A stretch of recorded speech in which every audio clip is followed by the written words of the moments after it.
Now, bauxite and mining company Windalco has broken its silence on the recent pollution of the Rio Cobre.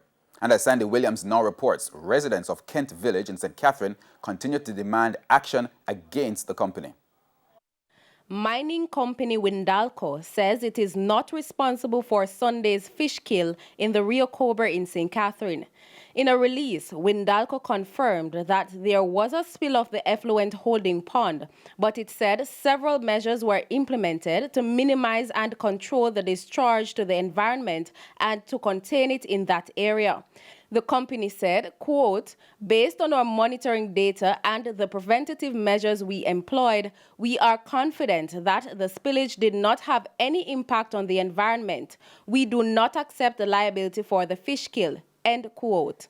This latest incident is the third in 3 years. In 2019, effluent from the bauxite company's holding ponds entered the river, resulting in a massive fish kill.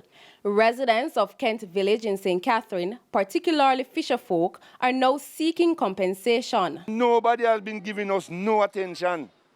The MP came, the mayor was here yesterday, and they left and said, well, they're going to have some kind of negotiation. And by the end of the day, they said they were going to come back and give us some address us with some kind of, but nobody came back. Because when the place gets messy and gets like this, even though we don't really want this to happen all the time, what we want it to do is to stop, because we're thinking about our health right here at the time, and we don't know what it can cause, you understand? Or what sicknesses we can get from this thing if it keep happening and happening and happening. Earlier this week, the National Environment and Planning Agency, NEPA, said preliminary tests revealed that caustic effluent had entered the river and concluded that Windalco was in breach of the Wildlife Protection Act.